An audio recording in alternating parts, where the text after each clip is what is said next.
Who's going to Atlanta?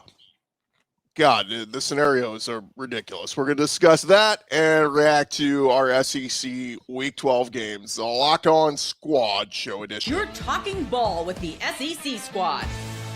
From Alabama to Tennessee, from Georgia to Oklahoma, from Auburn to Texas, it's the local experts of the Locked On Podcast Network bringing you scoops, breakdowns, and the most comprehensive preview of the upcoming SEC weekend. It's the SEC Squad, and we have a seat for you. Hurt feelings and thin skin are prohibited. Squad up, you're part of the SEC Squad. And what's up, everybody? Welcome into a live squad show, reaction, takeaways, SEC Week 12 edition. I want to remind you guys, today's episode is brought to you by Game Time. Download the Game Time app, create an account, use our code LOCKEDONCollege, get $20 off your first purchase. Still plenty of college games left on the schedule. We'll have a little bit of a split squad today. Chris Gordy here with you, Locked On SEC. Stephen Willis from Locked On Ole Miss. We may have a few other guys jumping in with us. We'll have some video reaction from others who can't be with us. So we'll get into it all. But Stephen, before we get into the games that happened yesterday, I do want to get into, because this seems to be the biggest discussion today, is who's going to Atlanta. And this is where I kind of start to say, you know what?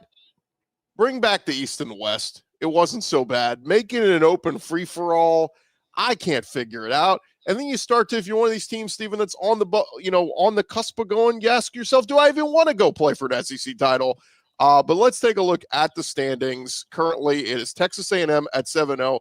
I still don't understand, Stephen, why they haven't clinched. But we'll get into that in a minute. Cole Kublik tweeted out about it this morning. Georgia's at 7-1. Ole Miss at 6-1. Alabama now at 6-1. This is in the conference. And then you got Texas, Oklahoma, and Vanderbilt all hovering at 4-2. But what do you make of it, Stephen? Well, I think Georgia is pretty well set to go in because they're done. There's no way they can screw it up. Texas A&M, I think the hesitation with that is if they lose to Texas, Alabama jumps back over Texas A&M, and it would be an Alabama-Georgia type thing. I don't know if there's any way that Ole Miss can go, but it appears that the Alabama-Georgia championship game or Alabama-Texas A&M or something like that is where we're headed. Yeah, so this is what Cole Kublik tweeted this morning. He said, Georgia is in with an Alabama loss or an A&M loss or an Ole Miss win and a win strength of schedule over Alabama. Alabama gets to Atlanta with a win and an A&M loss. Remember, A&M has to go to Austin to play Texas.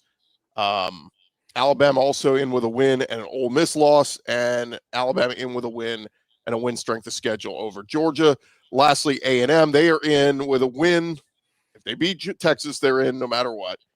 Or if Alabama loses and Ole Miss loses. Ole Miss gets to Atlanta with a win and an A&M loss and an Alabama loss. And it's not the craziest thing to think about, Stephen, because let's talk this out a second. Alabama at Auburn. That place is going to be absolutely electric. I think Auburn plays Mercer this week. They can almost use this as a dress rehearsal. And Bama coming off the home loss to Oklahoma, that offense 2 weeks in a row against LSU and against Oklahoma has kind of been ground a little bit. What's Auburn's best asset? Defense. So it's not the craziest. And then Texas at home in Austin against A&M in that rivalry game, tell me they can't get up for that. So it's not crazy, but talk to me about the Ole Miss perspective. Do you even want to go? Do you want the week off to rest and get ready for the playoff? Honestly, I think I said this on one of the shows previously.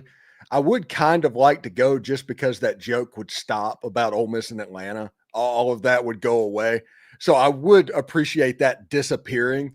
But if you want to look at the playoff and how it affects what is going on, I would absolutely prefer that Ole Miss is the 3 seed and end up with the number 5 seed in the playoff playing against the G5 team in the first round, lining up with Texas A&M or whoever, whatever's predicted right now.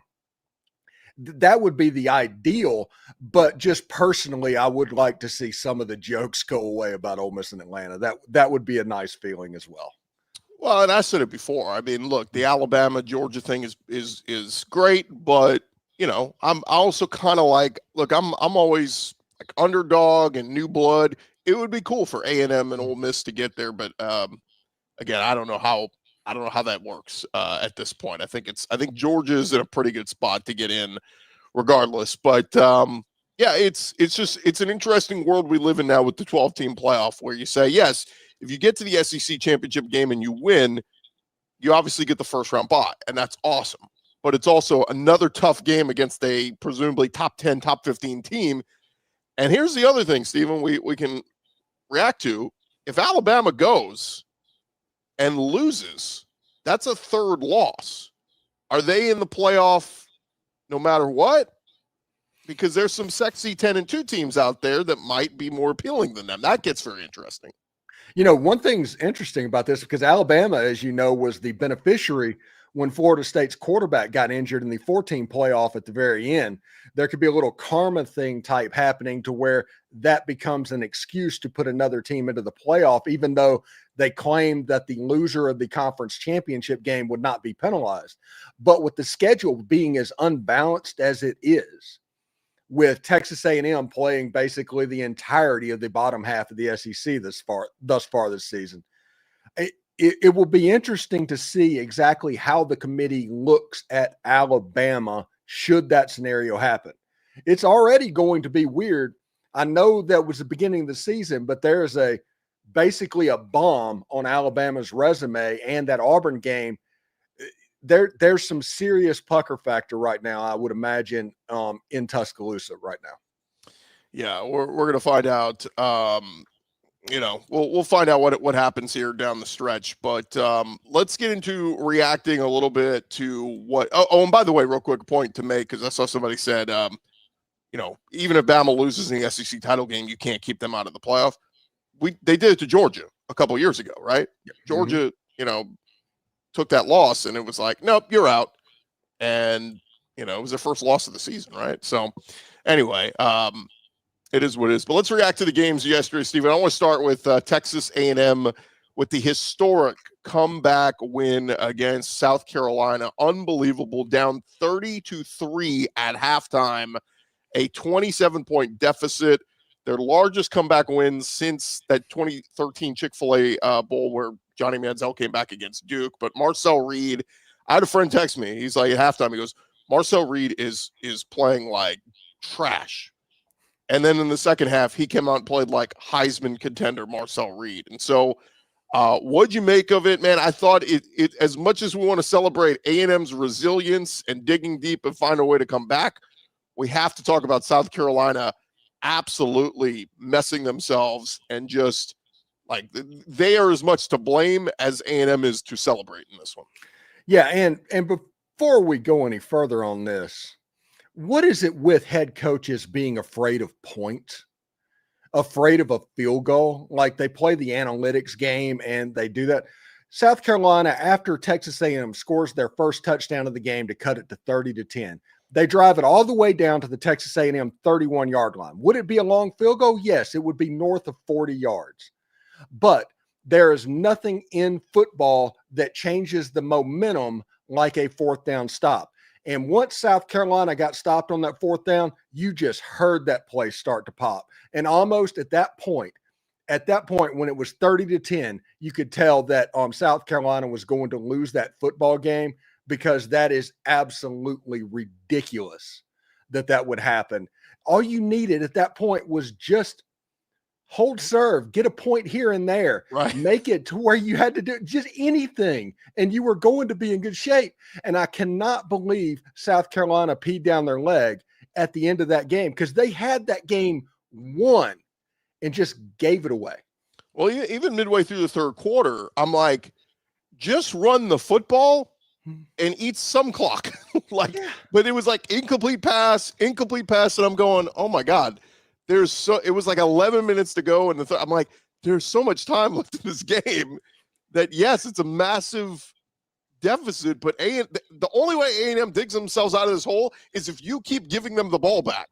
And South Carolina kept giving them the ball back and doing nothing with it. And it's it was nuts, so man. I just like I said, I don't want to take anything away from A&M, because Yeah, A&M completed that comeback in like 10 minutes to go in the fourth quarter. I mean, It was the quickest 28 points ever. It was ridiculous. And look, Cassius Howell, I get to vote for a lot of the postseason awards. I'm telling you right now, I'm putting Cassius Howell on every postseason list out there. I think he should be a finalist for the Lombardi. I think he should be a finalist for a lot of different awards. That guy is a difference maker. He's incredible. And so, but on the flip side, if I'm a Carolina fan today, I'm waking up going, Shane Beamer. I mean, look, we like the guy, or they like the guy. They, seems like a nice dude. I've interviewed him a couple times. I just, man, it's losses like that where you got to look yourself in the mirror. Now 3-7, 1-7 in the SEC. This is almost, remember preseason, Stephen, SEC Media Days, Lenore Sellers was the preseason first team all SEC quarterback. And he's still being talked about as the first pick in the draft, or at least top 10 in the NFL draft.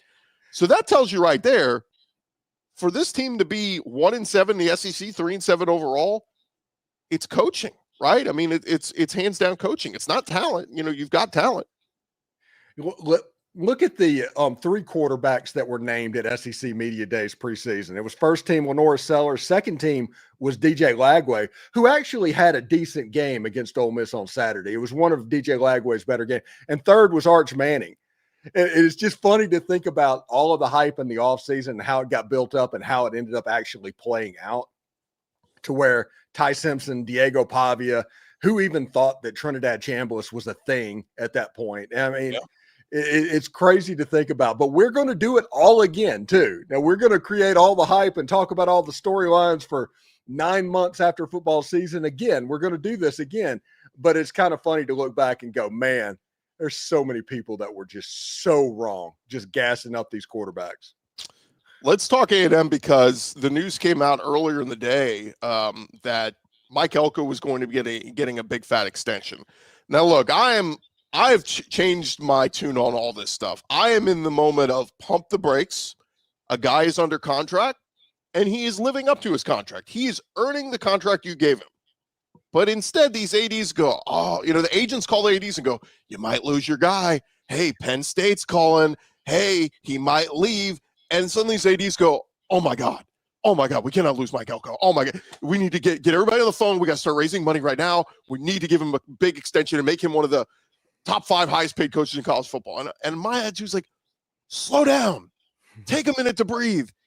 And the funniest part would have been had he lost that game yesterday. On the same day, he signs this massive extension. But regardless, they found a way to win. Look, Elko deserves the raise. I still am just amazed at how these ADs, the agents, pull them over their lap and absolutely spank them into oblivion, going, we own your ass. Like the minute we have any success, it's in your ear going, you better pay my guy. And again, Mike Elko, congrats to him. But what happens if he goes 7-5 next year? We're all going, man, that was a little bit overreactionary, wasn't it? Well, that's how the Jimbo Fisher contract came to be. If we want to just keep it Texas A&M, he went, was it 10-2 and went to the Orange Bowl during the COVID year or something like that, whatever the record was. And it's like, oh my goodness, Jimbo Fisher, we got to get him paid. And that's when the contract happened and all of this started going downhill for the Aggies. Now, thankfully, they have oil money out the wazoo, so they were able to handle everything that was there. But there's some schools that just can't do it. There's haves, there's have-nots, and the agents know that. And the haves they use against the have-nots to think they're going to take your coach, and there's no proof that it's going to actually happen. All you can do if you are an AD. Let's talk about the Lane Kiffin situation that's going on right now, okay? All these people are coming in and after Lane Kiffin. All you can do is put in a competitive offer, put your best foot forward, and hope for the best. It doesn't matter all the media narratives that are going on, people carrying the water for what they think's going to happen, stuff like that. No, just put your best foot forward, make a good offer, make that offer publicly known, and then let the chips fall where they may. I should mention here that just kind of looking at AM's schedule next year, they will get Arizona State will come to Kyle Field. We'll see what they look like if Kenny Dillingham is still there. Their road games next year are at Alabama, at LSU, at Oklahoma, at South Carolina, at Mizzou. So you have 5 true road games in the SEC. And then home games against Texas and Tennessee and Kentucky and Arkansas. I'm just telling you right now, Steven, that like the whole Texas 8-4 joke, like it could come back down there. And maybe Aggie fans are fine with that. Like if they make the playoffs this year and they make a run, I mean, look, they could even win a national championship the way Marcel Reed's playing. But like, I'm just saying, like, we tout all this up.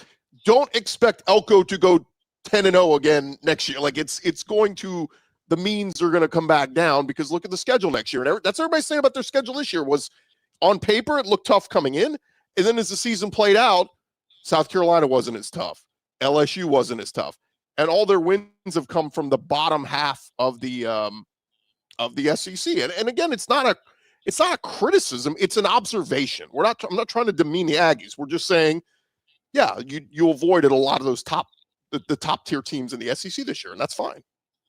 Yeah, their biggest game, obviously, in the top half team, you're going to face Texas in Austin at the end of the season. And honestly, that is going to be the litmus test. We know what happened against Notre Dame. I'm not taking that away at all early in the season, but that'll be the litmus test of what's going on. And if they make it to Atlanta, then you're going to get either likely Alabama or Georgia or maybe even Ole Miss or something like that, and you're really going to be tested as well. So you're going to know what you have going into the playoff. I do not know that Texas A&M knows what they have right now. That's the weird thing, because the same performance that they had against Notre Dame and South Bend, they did the same thing in Fayetteville against Arkansas. So it's like, which way does it need to go? But I will be impressed. I like Marcel Reed. It's fantastic. His dad actually follows my show because he used to be an Ole Miss commit. He still does that, sends me DMs all the time. I like what's going on. I like the trajectory that Marcel Reed is on right now. But do we actually know that he is there, or is he still building, if that makes sense, Chris? Yeah. And look, he's probably, I mean, what is he, a redshirt sophomore? I mean, I think he'll be back next year. And A&M could be even better offensively. So, I mean, even though the schedule was much tougher next year for A&M on paper, you know, who knows? You know, is Arch Manning back at Texas? We assume. I mean, there's a lot of things to assume about next year. Let's get into some of the other games here in just a second right here on Locked On SEC Squad Edition.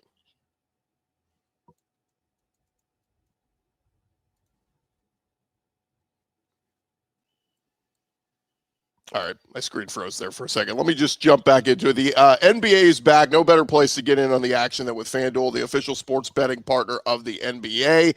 Even if you miss the start of a game, you want to ride the hot hand. FanDuel has live bets on everything from who will score to fourth quarter comebacks. Plus, you can even combine your live bets into a same-game parlay for a shot at a bigger payout. It keeps every game exciting, especially when your team is making that late push. And right now, FanDuel is giving customers $300 in bonus bets when your first $5 bet wins. So all you got to do is head to FanDuel.com, get signed up, play your game with FanDuel, the official sports betting partner of the NBA. Steven, let's dive back into it. Let's react to one of the games last night. Let's start with Georgia and Texas. This game was close. Well, put it this way. Georgia scores a touchdown the first quarter, touchdown second quarter. It's 14-3 at the half. They come out of halftime.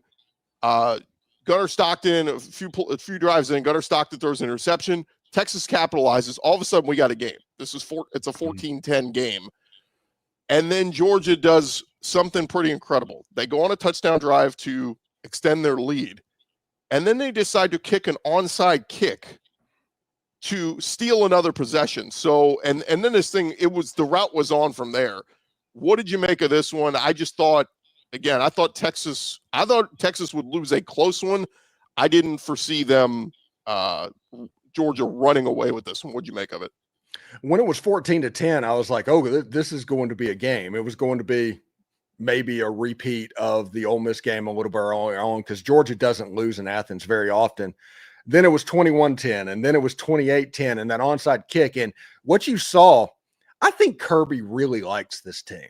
Like, he hated last year's team. You could tell by the reaction and what was going on. He did not like last year's team. I think Kirby likes this team.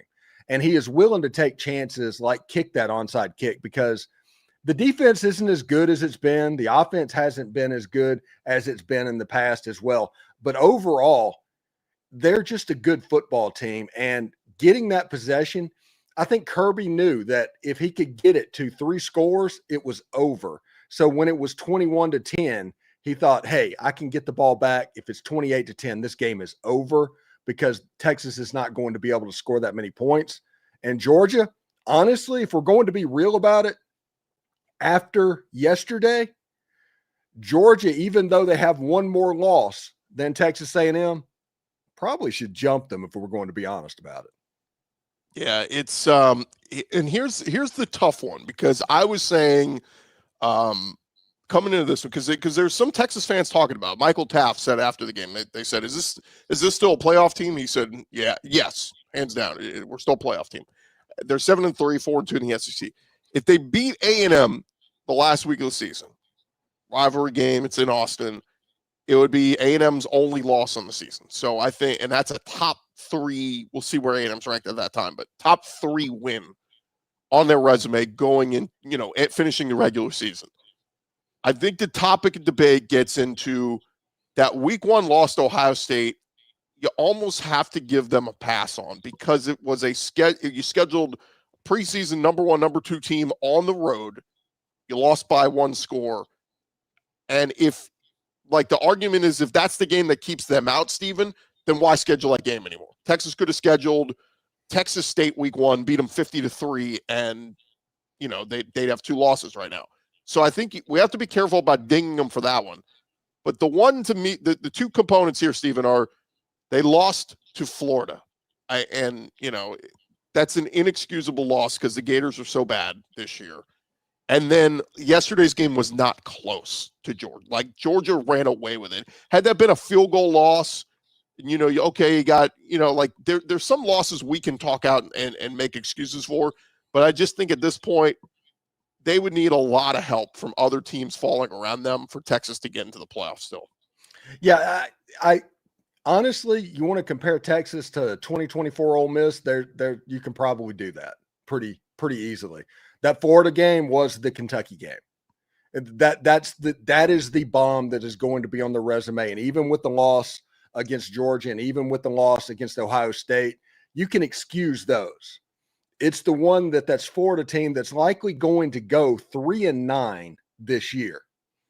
That's going to be the problem that you're trying to explain. And remember, real quick, before all this happens, all of the committee members and everybody are going to hear for 2 weeks after the rivalry weekend with the conference championship games and all that happening, why the SEC is overrated and why they shouldn't allow 5 teams in, why BYU deserves that spot or Utah or something like that. Just like a year ago, it's going to happen again. Texas is going to fall victim to that. And honestly, I talked about it on last week's show. With Alabama losing to Oklahoma, it's going to get weird for Alabama too, even with the ranked wins that they had. Because of that national narrative, it is going to grow. There's a serious pucker factor that could happen on the Plains. I don't think Texas in any way can make it into the college football playoff with 3 losses. I just don't see any way that it happens. But the question is going to become what happens with Bama and what happens in Tuscaloosa, because that has a chance to be weird. It just does. The other thing here is, and I want to give some love to Georgia, because I feel like they've been quietly just putting together this 9-1, 7-1 in the SEC resume. Every week we're like, they're going to play a full 4 quarters. We still haven't seen it yet from Georgia. Look, there's a reason why I picked them my preseason, pick to win the SEC. I just thought Kirby gets the benefit of the doubt with winning, basically like we knew the talent was loaded. If Gunnar Stockton lives up to what he's supposed to be, and he's been great for them, this Georgia team is dangerous, man. They're dangerous. I still don't know what happened in that Notre Dame Sugar Bowl. I was there. I can't explain it. Notre Dame just outplayed them. They just played better that day. But outside of that, Georgia has been very few laying in eggs the last 4 years under Kirby Smart. They just win and win at a big time level. So My takeaway from that game last night is Georgia's not going away. They are still a very dangerous team. That, in fact, I might say, like, of all the teams that are built to, I mean, and I guess it's just easy to say because Kirby's won 2 championships. But like, if I'm picking any SEC team that has the best chance to go win a championship, I would probably say them because they've been there. Ole Miss hasn't been there before. Nope. A&M hasn't been there before.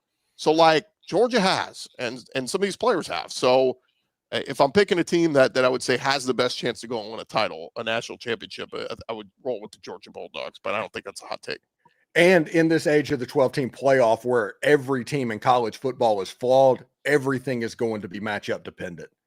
So if Georgia gets a bad draw in their bracket, it could be problematic. It's becoming much more like March Madness every single year. So whether Ole Miss, A&M, Georgia, Alabama, whoever's in it, Oklahoma, which looks fantastic right now, especially defensively, it's all going to be matchup dependent. How about Oklahoma against Alabama? We kind of heard warnings about it all last week. People kept, even Bama people I kept talking to were like, I'm nervous about this game because of how they played against LSU. And LSU, give them credit, they got up for that one, and the defense played great. Their offense couldn't do anything. But I think that's what people were worried about, or Bama fans were worried about, was this Oklahoma defense was better than LSU's.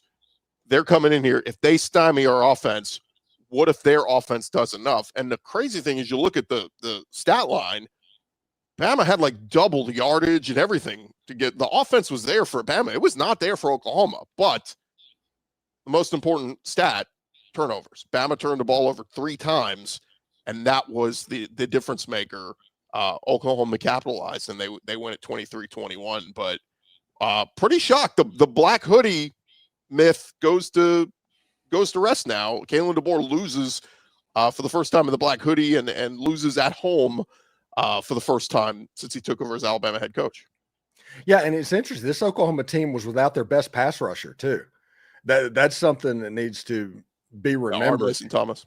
Yeah, and whenever they threw the pick 6, I was like, oh, this game is going to get weird.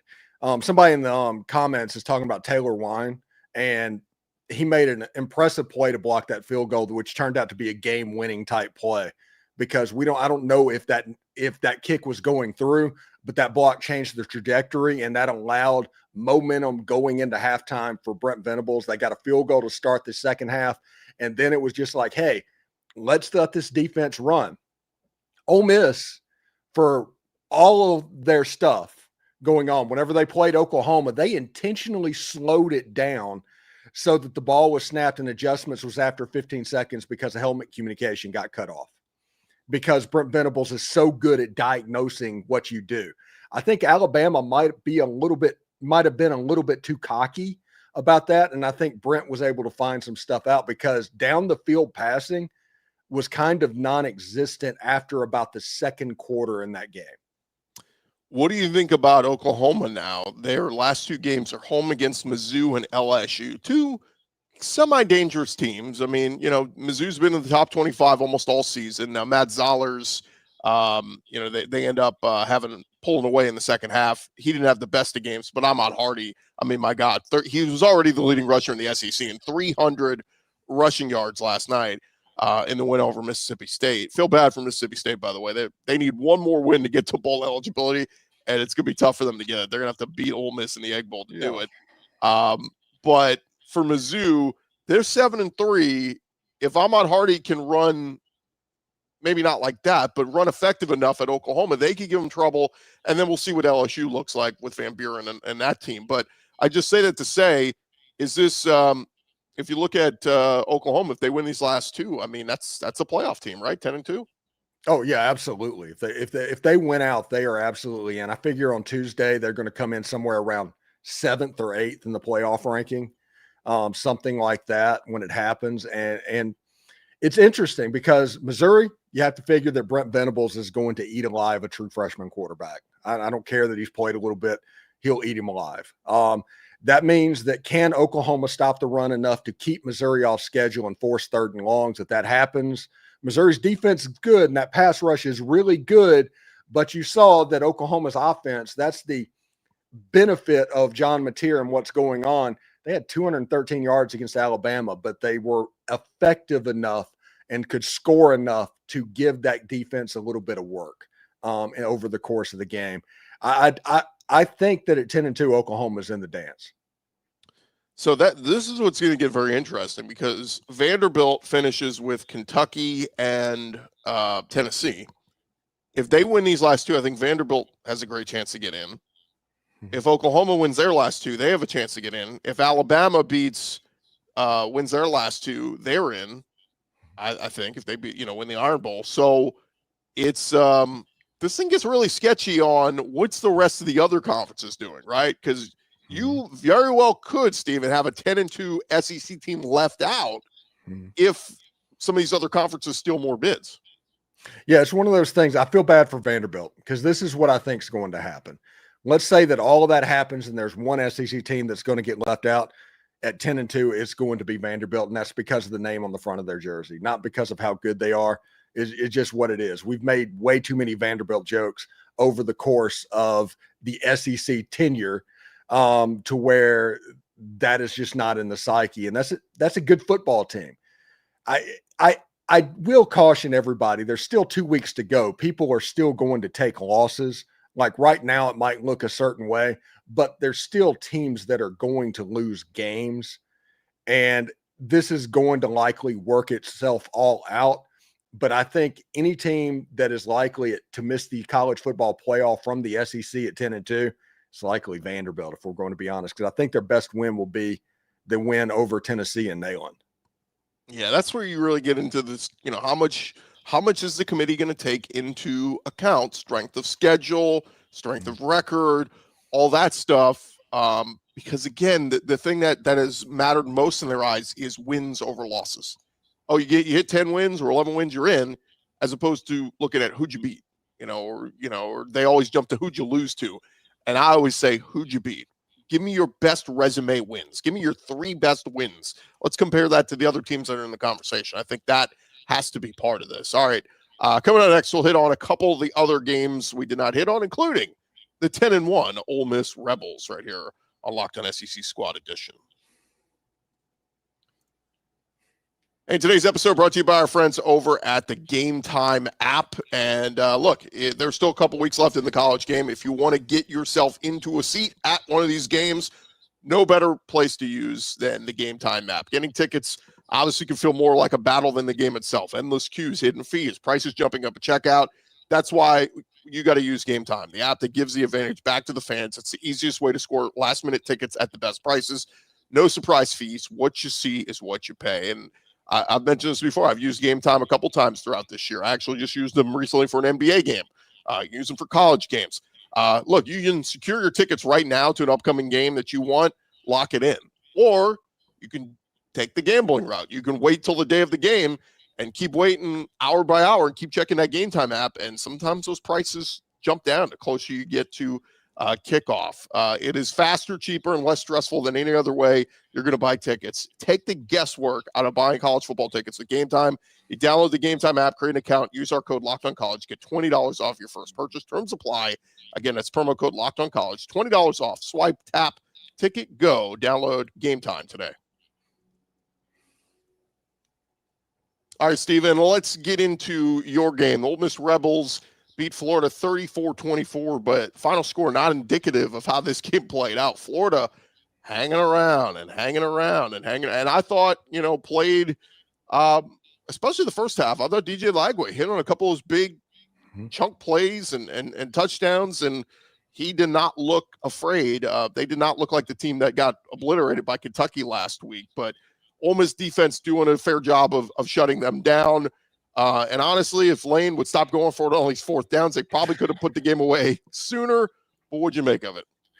It's a game that if you just looked at the box score stats afterwards, Ole Miss had like 550 yards, 300 yards passing. Kewan Lacey, 233 yards and 3 touchdowns. Would have been an SEC Player of the Week performance, and then Ahmad Hardy had to go absolutely nuts against Mississippi State in the night game as well. But it's a situation to where Ole Miss kind of helped Florida. The interception by Trinidad Chambliss that set up Florida on about the 4-yard line There was an illegal man downfield that took a touchdown off the board. Whenever you look at that, if those two plays are taken away and reversed, which I know you can't do that, you would have a situation that the score would kind of be indicative of the statistics. But Ole Miss did help out Florida. Hey, listen, this is a game, and Ole Miss fans understand this. This game had some PTSD attached to it that Ole Miss fans were watching it. This is a game that Ole Miss over the last 60 years has lost. There was the 4th and 25 against Arkansas. There was the Eli Falls game against LSU. There's always something weird that happens. And you know what, Chris, what's absolutely bizarre?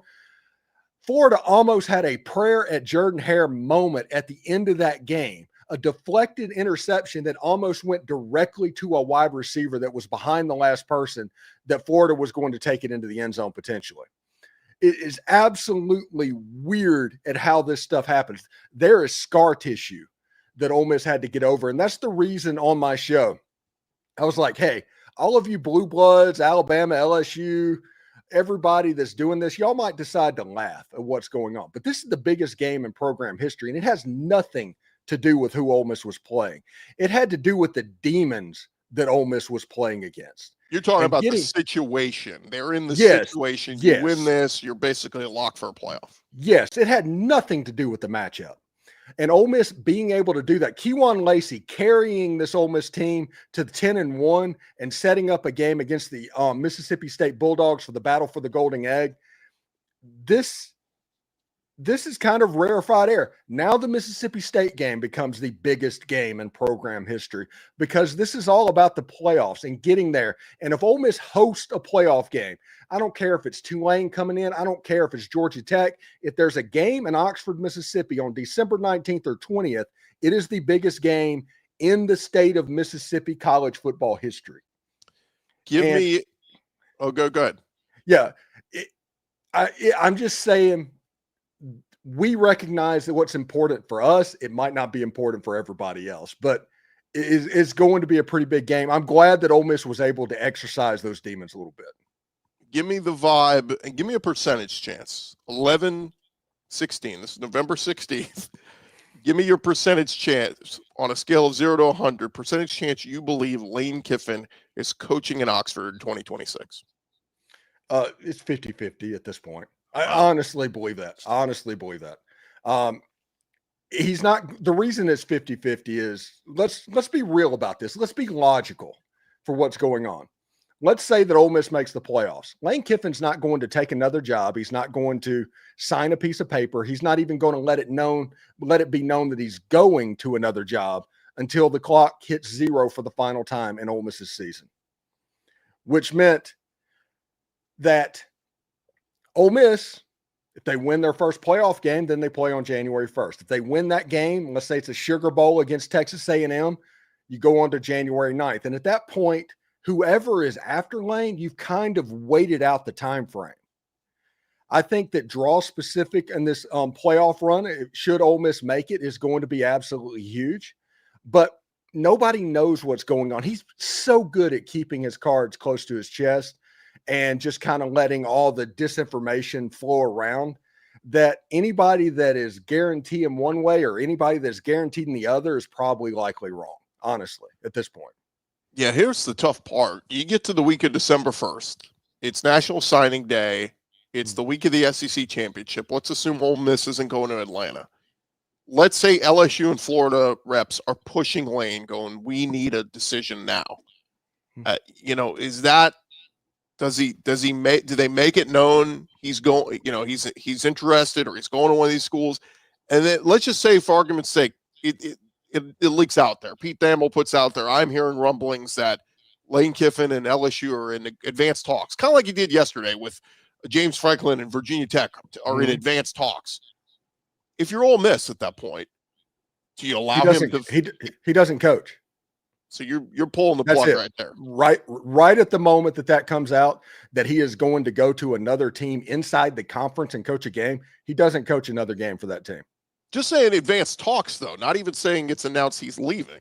No, it doesn't even need to get to that point. And you need to let it be known to Lane that it can't get to that point, or else we'll be forced to go into your contract and make decisions based off of that. I don't think it's going to get to that point. I don't believe it will, but if it does, yeah, you got to move on. You make Joe Judge the interim coach, you Charlie Weiss the offensive coordinator, Pete Golding defensive coordinator, and go to try to win a game. But you can't even have anything close to an advertisement for a competing SEC school standing on your sideline.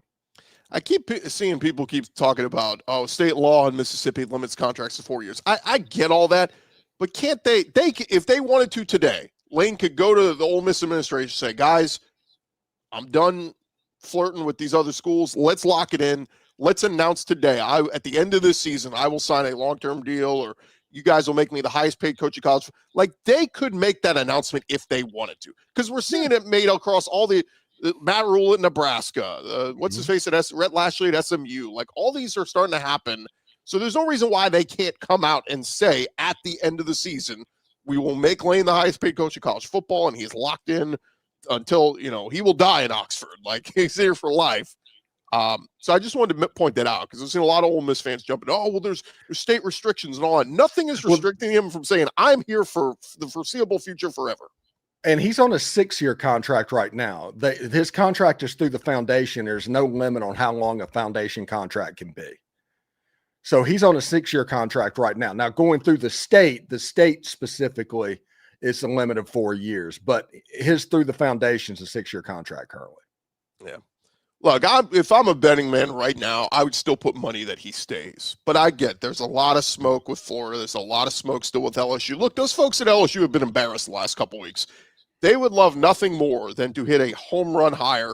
And again, they're going to have to make him the highest paid coach of college football. They would love nothing more than, and that'd be a huge win for LSU to get Lane Kiffin. I'll just say this. In 2016, I heard from multiple people, he was coming to Baton Rouge to come be the OC under Ed Ogeron, until Saban pulled the rug from under him and said, no, you're going to FAU. So in 2005, when Ed Orgeron came to Ole Miss, he was going to be the offensive coordinator for about a month, and then it just didn't materialize. Is that when he got the U.S.? Was he at U? I forget. Yeah, that's when I think that's when he got the USC OC job. Him and Sark doing their thing, I think. Yeah, somebody said if he was staying, he would have said so by now. That's kind of where I am. Like, all these other coaches are saying, I'm staying. And I don't think he's decided. Yeah, so he just says nothing and lets everybody run with it because he just doesn't know. He could Tommy Tuberville it and pop up there and say the only way I'm leaving Oxford's in a pine box, right. And then, it's something like that. I understand that it's a horrible thing. I understand the ego and the trolling and all of that stuff. It's just exhausting. But in my opinion, I mean, it's like I tell people, Chris, it's like the Dark Knight Rises, Bane says. Other fans that come in and start dealing with the Lane Kiffin experience, they're renting darkness. Ole Miss fans were born into it. We deal with this every single year.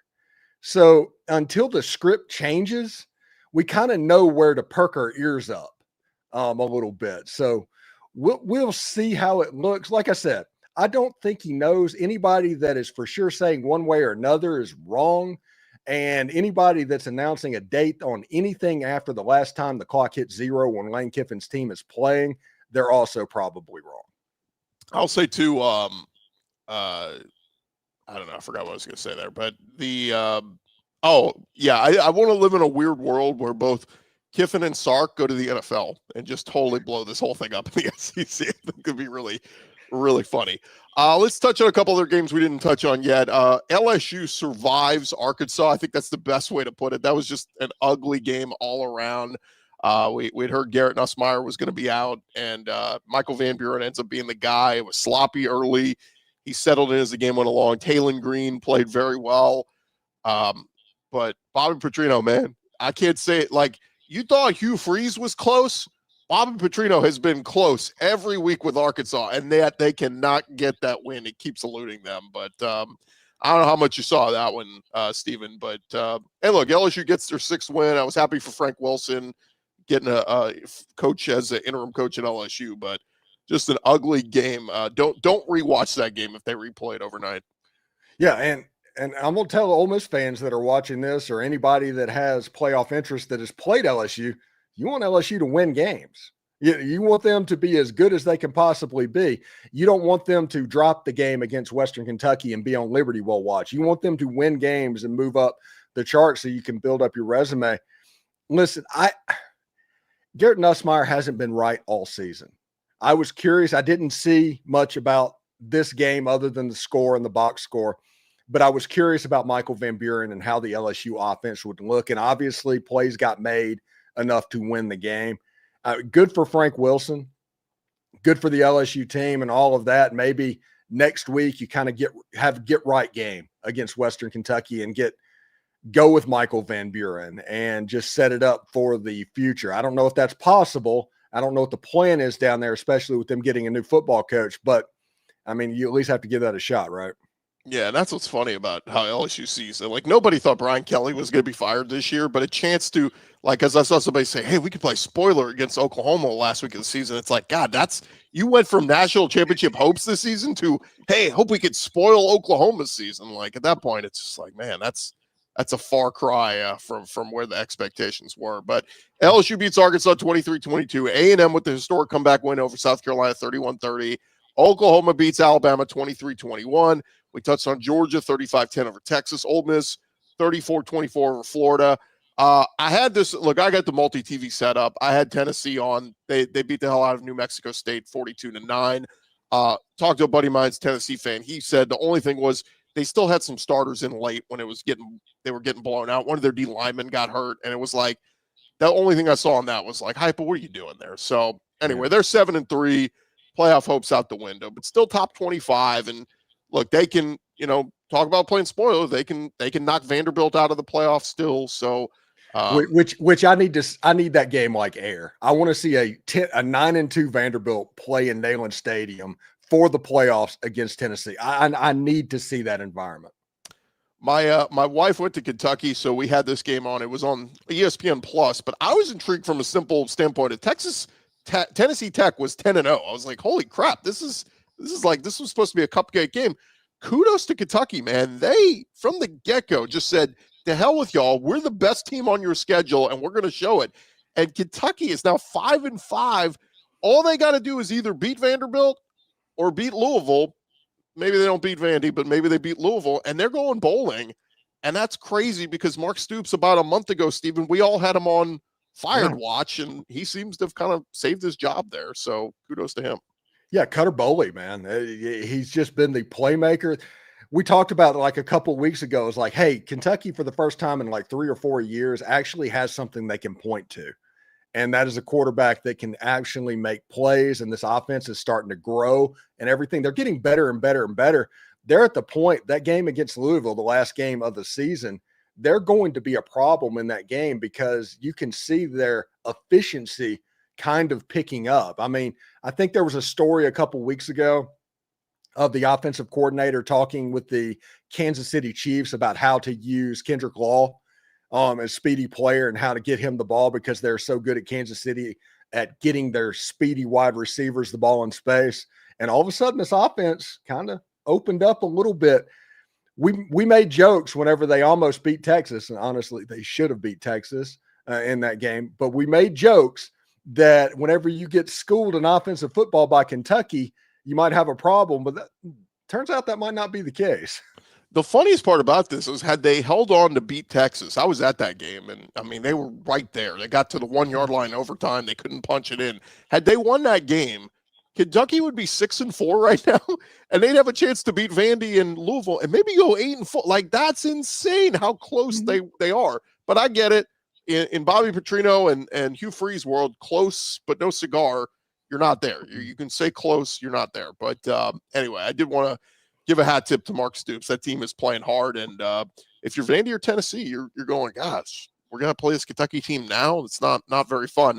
Lastly, we kind of touched on it, but Mizzou does roll Mississippi State 49-27. And I mentioned Ahmad Hardy with the 300-yard rushing day. It's wild. He and then the guy who left, Kejuan Lacey at Ole Miss, has a historic day. Didn't even talk about him, but 224 yards rushing for Lacey. It's something about Eli Drinkwitz. And this is where if I'm LSU in Florida and Penn State, I continue to look at with Drink is that, yeah, he's been a nice coach, maybe not elite, but man, that dude has found some running backs. And that's the one thing that intrigues me is every year Mizzou's got a stud running back since he's been there. And he's got another one, Ahmad Hardy, who's going to be the best running back in the SEC this year. So it's just one of those wrinkles where I look at Drinkwitz and go, how does he keep finding these guys? Yeah, it's kind of like Lane Kiffin and quarterbacks, honestly, to the point where if he offers him, go ahead and offer him and go all in because you know that he's been evaluated whichever way that goes on. I mean, Kewan Lacey, a Missouri transfer, by the way, rushing for 224 yards and 3 touchdowns. Ahmad Hardy, who was last year at Louisiana Monroe, by the way, to show use of the portal and all that going on. He's a Mississippian too, as well. He's from Lawrence County down in South Mississippi. He is somebody that I thought going into this game, going into this weekend or this Sunday, that Kewan Lacey was going to have a chance to be SEC Player of the Week. And then you look down and it's like, good grief, Ahmad Hardy. That's crazy. The bad thing about it is Mississippi State's run defense is pretty scary. It's almost to the point where the worst thing you can do is try and throw the ball on them because they're competent at pass defense, but the teams that can run the football completely take them apart. And that's the problem that they have on this football team. And Missouri and that outside zone and all the stretch stuff that Eli Drinkwitz does just completely took them apart. Well, as we wrap up, Stephen, we had a lot of people commenting, where are the other guys? They're like, everybody's either, we got a church crowd, they're all at church. We've got a travel crew that were at games that are traveling, all this. So let's get to a couple of our guys who sent in some videos who couldn't be here, who just talked about Mizzou. Let's hear from John Miller from Locked On Mizzou. All right, Missouri beats Mississippi State yesterday. Hey, wonderful. That's great. But I bet this audience wants to hear about Eli Drinkwitz and the coaching carousel. I'll be honest with you, this whole time I've been thinking Drinkwitz was going to return to Missouri, but after some comments yesterday about the lack of, corporate support at Mizzou right now, I have to admit I'm starting to waver a little bit, or at least I'm starting to get worried that Eli Drinkwitz may be seriously listening to overtures from Penn State, from Florida potentially, from LSU, from Auburn potentially. Any of those jobs obviously could be enticing to anyone. It's been my assumption this whole time that Drinkwitz will return to Missouri. After yesterday, those comments are making me a little bit nervous, I have to admit, because while this could easily be angling by Drinkwitz, it does make you wonder how much actual corporate money, how many dollars can you actually get committed in 2 weeks' time, basically? That's basically the time frame here. In the next couple weeks, I'd say at the very least by next Sunday after Missouri's final regular season game against Arkansas, I think we're going to have a resolution to this one way or the other. And if you're a Missouri fan, obviously you want to keep Eli Drinkwitz around. And if it means money, I mean, gee, do I have any spare change around here or something? Hold on a second. I'm gonna go check my ashtray and see if I have any spare 20s and quarters out there or something. But until then, you know what? Follow Locked On Mizzou for the latest on Eli Drinkwitz and Mizzou football, YouTube, and wherever you listen to podcasts. John Miller keeping 20s in his ashtray. I need to go over to his house, man. That's pretty good. Making some bank. Just real quick, your thoughts is Eli Drinkwitz back at Mizzou in 2026? Eli Drinkwitz is in a similar position to me as Lane Kiffin, to where they just give him whatever's necessary to keep him, and he's going to pay him extremely well. And if he wins 10 games a year like he's been doing, they're going to put a statue up to him. I don't know why he would want to go into that Penn State blender or any of these bigger programs. I'm not 100% sure. But the difference is Eli Drinkwitz hasn't done that before when Lane Kiffin has. Lane Kiffin did Tennessee. Lane Kiffin did USC. He saw how they operated. Eli Drinkwitz doesn't have that on his resume yet, so we'll see exactly how it goes. Let's hear from Eric Kane, Locked On Vols. Hey, what's up, everybody? Eric Kane, the host of Locked On Vols, and Tennessee wins 42-9 yesterday against New Mexico State. Again, this is a game that had no juice. Tennessee played like that, coming off a bye week, heading into New Mexico State, which is your November cupcake, and then obviously coming off the loss to Oklahoma, which essentially knocked yourself out of the college football playoff picture. No juice. Tennessee played like that. 3 first-quarter touchdowns, but sandwiched around a couple of first-half interceptions. Second quarter was brutal. Tennessee's defense gave up 9 points, which is really solid, especially in a game like this. But they gave up way too many first downs. Gave up too many yards through the air. And Tennessee did force a couple of takeaways, which is good to see. But it's kind of like Tennessee won 42-9. The game was never in jeopardy. The game was never lost. Tennessee was never losing this game ever. But, there's more things to pick apart in this game, because this game should have been one of those where, hey, you're picking up confidence, feeling good about yourself because you're going on the road to Florida. And I understand Florida's record-wise not a good football team, but Tennessee's not won in the swamp since 2003. So you wanted to pick up some confidence, feel good about yourself, and play some clean football heading into a showdown in the swamp next week. And Tennessee, in my opinion, didn't accomplish that, plus a couple of key injuries in this football game, which you never want to see, especially in a game like this. So, again, Tennessee won 42-9. The game was never in jeopardy, but very ugly football game, and not inspiring football, to say the least. We'll talk about it all week long right here at Locked On Balls, and, of course, get you set for Tennessee and Florida right here on Locked On Balls. The Eric Kane, I think, from his church parking lot there. So appreciate him sending that one in. I did see something interesting, Stephen. Somebody floated out there. Why have we not heard Josh Heupel's name thrown around? Because there's been some Tennessee fans who were, maybe he's not the right guy. He can't get us over the hump. And he took a step back, made the playoff last year. And look, we said this the day they kicked Nico Yamaliava off the team.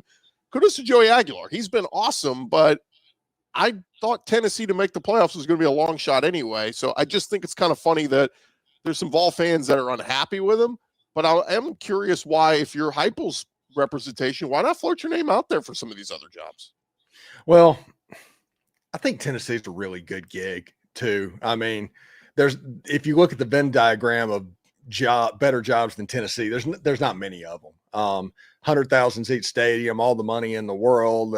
They like to play in the transfer portal market and all of that stuff. I think that has something to do with it. I also think that his style of offense is quirky enough that it might turn off some boosters with what's going on, because you don't really understand it, because you think he just tries to throw it around, but he's actually a run-dependent offense a little bit.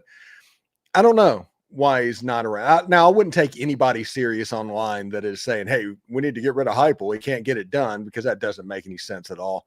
But I think Josh Heupel might just be happy at Tennessee, if we're going to be honest, to where he's just told his agent, is like, hey, let's just take a year off or so and see what happens. Lastly, before we call the show, let's hear from Jay Smith, the victorious Jay Smith, who is in Tuscaloosa, heading back home with the big win for Oklahoma. I know y'all hate to see me. Yeah, I had to do that. Oklahoma pulls out the W against Bama, 23-21. I'm here in Birmingham, Alabama, so I will not be there live for you, unfortunately. I'm so sorry. I don't get to hear me yell and lose my mind. I do have things I need to say, though. Can we get a little respect on our name? That's all I ask. That's all I ask. No, it wasn't beautiful. It was pretty ugly of a win. But it was pretty consistent with the way this team has played all season long. We now have a 8-game sample of this, what this team does. No, 10-game sample. I'm sorry, 10. I can't do math. Why? Because I don't have a voice. And because I don't have a voice, I can't do math. I know it doesn't make any sense. But I'll say this, though. Oklahoma pulled it out. The defense showed up fourth quarter, only giving up 40 yards total. Really making Ty Simpson and them think harder than they wanted to. That was an epic battle between Kalen DeBoer, Ryan Grubb, and Brent Venables. And I agree with BV that as epic of a battle it was, no one deserved to lose that game. But the good thing is Oklahoma won. So it's all that matters. Our playoff destiny is in our hands now. I just need us to not fumble this bag. I'll see y'all. I should see y'all at the squad show. I should. There's no reason not to. So y'all be good. Drink your water. Eat your vegetables. Jay is signing out from Locked On Sooners. So there you go. A little bit of a victory lap there for Jay. I don't know what hotel he was staying at there, but they got to tuck those cords away, hanging down from that TV. On the way out here, Stephen, coach's poll just came out. Alabama number 10. It's so funny how Bama loses games and they just never fall out of the top 10. It always happens that way. Always within striking distance. Always. For years, it was the Saban factor. Like Bama would lose a game and they'd drop 2 spots. Meanwhile, like, I don't know, Florida would lose a game, they drop 12.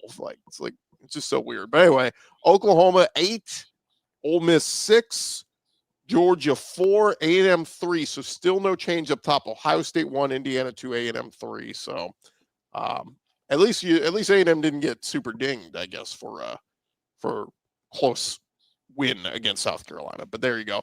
That's going to do it for this edition of our Locked On Squad edition. Thanks to Stephen Willis. And again, unfortunately, we couldn't get the rest of our guys on here. But a reminder to check us out, Locked On SEC or Locked On Ole Miss, Locked On whatever your favorite show is, on the Locked On Podcast Network, part of covering your team every day.